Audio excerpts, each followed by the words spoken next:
So let's dive into a pretty radical idea. What if the biggest prison holding you back isn't made of steel bars, but of your own thoughts?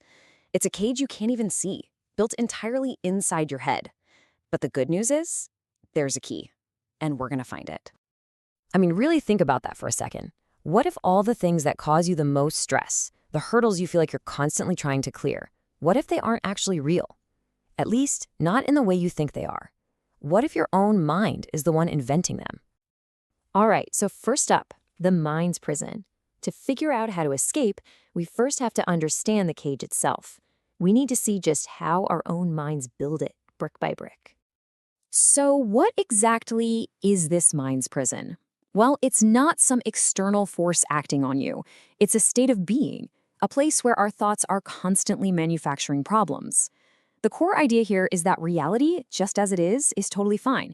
It's our mind that insists on creating all the drama we see. This quote, wow, it points to a really fascinating paradox. You have to ask, why would the mind create a prison for us in the first place?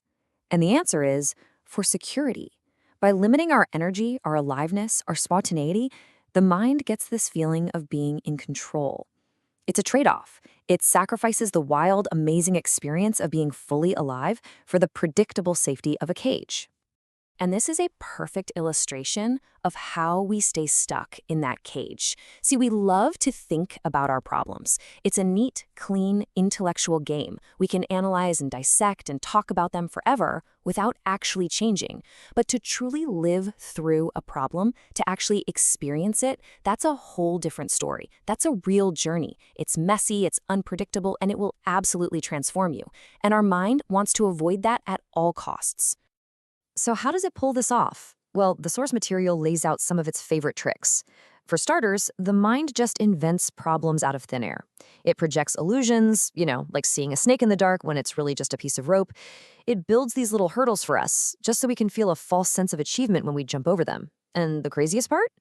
It leads us straight into misery, and yet we follow it completely, never once questioning our guide. Okay, so we've seen just how elaborate and convincing this prison is. But here's the twist, the real kicker. The key to this massive, complex cage is surprisingly small. And that brings us to the paradox of transformation. And this is the question that just has to pop into your head, right? I mean, if the problem is so deep, so ingrained in us, how could some simple little technique possibly be the solution? It feels like it shouldn't work. It almost seems too easy. This quote just gets to the heart of it so beautifully. Transformation isn't about slowly accumulating something you don't have. It's not about a beggar saving up one coin at a time to become an emperor. It's about a sudden realization. It's about uncovering a treasure that was already there, hidden inside you the whole time. And this is really the core of it all. The big change isn't earned through massive struggle and effort. Freedom, or enlightenment, whatever you want to call it, it's already part of your nature. The real work is just removing all the junk, all the illusions that have been covering it up. Now, to make this idea a little more concrete, let's borrow an idea from science. We usually think that big problems need big, forceful solutions. But what if the most powerful changes actually come from the smallest possible source? Modern physics has shown us this is absolutely true. Think about it. The smallest, most fundamental particle, the atom, contains the most explosive power imaginable. Well, it's the exact same way with our consciousness. A tiny, almost unnoticeable moment of pure awareness can trigger an explosive, life-altering shift inside you. Okay, let's get practical. If a small key can open this huge lock, what did these keys actually look like? Well, the source gives us 3 simple but incredibly profound doors to awareness. Think of them as simple paths to a brand new reality. So here are the 3 doors. First, the gap between breaths. All you do is notice that tiny, silent, still point between your inhale and your exhale. For just a split second, you exist outside of thought. The second is the witnessing self.